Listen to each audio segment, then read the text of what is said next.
आए इमाम साहब, इसका जनाजा पढ़ाएं। ठीक है। ये किस बदबख्त का जनाजा मेरे पास ले आए हो? बदबख्त? ये क्या कह रहे हो इमाम साहब? सही कह रहा हूँ मैं, ये कोई बदबख्ती है जिसको कब्र में जाने से पहले ही सांप और बिच्छू ने घेर लिया है। अस्तगफिरुल्लाह अस्तगफिरुल्लाह, ये तो बहुत ही गुनहगार बंदा है जिसको कब्र में जाने से पहले अजाब आ रहा है। लेकिन ये तो नेक बंदा था, जब जिंदा था सबके साथ अच्छा ही करता था।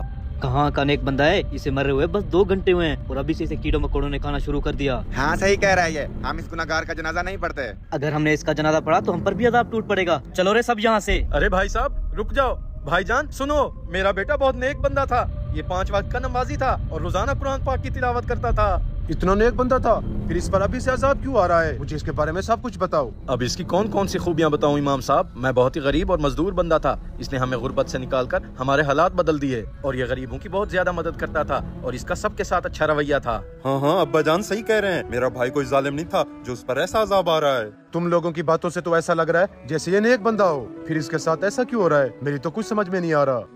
अच्छा मुझे ये बताओ, जब ये जिंदा था इसकी माँ इससे खुश थी? जी जी इमाम साहब, इसकी माँ भी इससे खुश थी। ये तो अपनी माँ का बड़ा लाडला था। जब से उसने इसके मरने की खबर सुनी है उसका तो रो रो कर बुरा हाल है। कोई भी इंसान 100% ठीक नहीं हो सकता। मुझे इसकी छोटी छोटी बुरी आदतों के बारे में बताओ। बुरी आदतें? मेरे भाई में सिर्फ एक ही बुरी आदत थी, ये रोजाना सिगरेट पीता था। सिगरेट पीना कोई बड़ा गुनाह नहीं है, मुझे इसकी कोई और बुरी आदत बताओ। इसकी और क्या बुरी आदत के बारे में बताऊं? आप तो इसका बायोडेटा लेने पर ठहर गए हो। आप बस इसका नमाज जनाजा पढ़ाओ ताकि हम इसको दफन कर सकें। मैं इसका नमाज जनाजा तब तक नहीं पढ़ाऊंगा जब तक इस पर आने वाले अजाब का मुझे पता नहीं चल जाता, ताकि हम सब लोग इसके लिए मगफरत की दुआ कर सकें। इमाम साहब मुझे इसकी एक और बुरी आदत के बारे में पता है। क्या है? जल्दी बताओ। ये लोगों को इंटरेस्ट पर पैसे देता था। इंटरेस्ट मतलब वो क्या होता है? मतलब 10,000 देकर कुछ महीने बाद लोग उसे 20,000 वापस लेता था। अस्तगफिरुल्लाह अस्तगफिरुल्लाह, मतलब ये सूद का काम करता था। इमाम साहब इसमें अस्तगफिरुल्लाह पढ़ने वाली कौन सी बात है? आजकल तो सब यही काम कर रहे हैं। मेरी नजर में तो ये कोई गुनाह नहीं है। बदबख्त इंसान, ये तुम्हें कोई गुनाह नहीं लगता? सूद का काम करना अल्लाह ताला और उसके रसूल के खिलाफ खुली जंग करने का ऐलान है। तौबा नाउजुबिल्लाह, क्या तुम अल्लाह ताला और उसके रसूल के खिलाफ मुकाबला कर सकोगे?